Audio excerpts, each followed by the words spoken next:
আসসালামু আলাইকুম রহমতুল্লাহ। দিন দিন আমাদের দেশের কৃষিতে যেন চ্যালেঞ্জের মধ্য দিয়ে পার করতে হচ্ছে। ভাবতেছেন এই কথা কেন বলতেছি? আমার বর্তমান ভিডিও স্ক্রিনে আপনারা যে দৃশ্যটা দেখতে পাচ্ছেন, এটা হচ্ছে বর্তমান আমন মৌসুমের ধানের জমি। তো আমাদের বেশ কিছু ধানের জমিতে ধানের যে শীষ আছে, তো সেই শীষ কাটা পোকার আক্রমণ দেখা দিয়েছে। তো এজন্য আজকে আমাদের কাজ ছিল পুরো জমিগুলোতে সবগুলোতে আইল দিয়ে মানে ধানগুলো ফাঁক করে দেওয়া।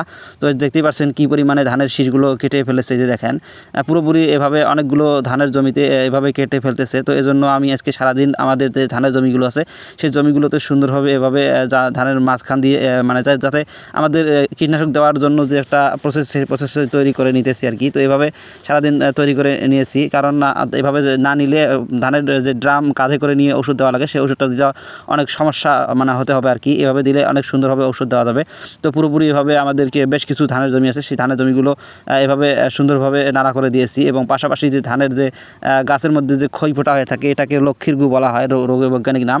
তো এই ক্ষয় ফোটার রোগটাও দেখা দিয়েছে। তো এই দুইটা রোগের জন্য আমি যে ওষুধগুলো ব্যবহার করতেছি, তার মধ্যে কার্বনডাইজিন গ্রুপের ছত্রাকনাশক যেটা হচ্ছে নইন, এই গ্রুপের ঔষধ ব্যবহার করতেছি। আপনারা যে কোনো ছত্রাকনাশক ওষুধ ব্যবহার করবেন। এটা হচ্ছে মূলত ক্ষয় ফোটার জন্য যে ওষুধটা সেটা ব্যবহার করতেছি। এবং কাশির এটা হচ্ছে মূলত এথেফা কোম্পানির, এটা দেওয়া হচ্ছে আপনার শীষ যাতে না কাটে সেজন্য আর কি।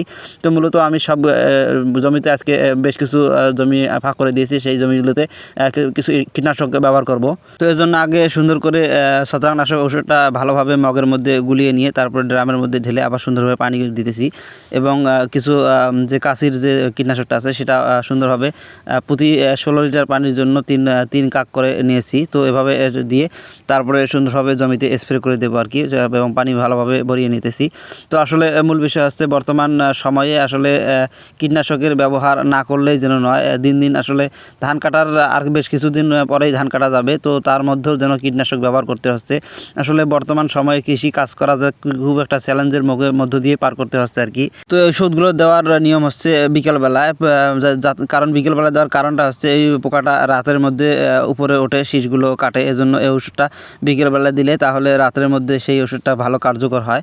তো এজন্য আমরা পুরো জমিগুলোতে বিকেলবেলায় জমি স্প্রে করে দিতেছি। স্প্রে করে দিতে দিতে আমাদের অনেক সন্ধ্যা হয়ে গেছে, প্রায় রাত হয়ে গেছিলো। তারপর আমাদেরকে দিতে হবে, কারণ না দিলে জমিগুলো ধান নষ্ট হয়ে যাবে। আর যে ধানের গাছ থেকে শীষটা কেটে ফেলছে সেটা মাটিতে পড়ে যাচ্ছে, সেটা তো আর নেওয়া সম্ভব হবে না। এজন্য খুব দ্রুত স্প্রে করে দিতে হবে যাতে কীটনাশকটা কাজ করে এবং পোকাটা মারা যায়। সবাই আমার জন্য দোয়া করবেন, আমরা যেন সবসময় কৃষি নিয়ে ভালো একটা কাজ করতে পারি, ভালো একটা মানে আপনাদের মাঝে তথ্য উপহার দিতে পারি। তো সবাই আমাদের জন্য দোয়া করবেন। আল্লাহ তাআলা যেন আমাদের কাজে বারাকা দান করে। আল্লাহ হাফেজ।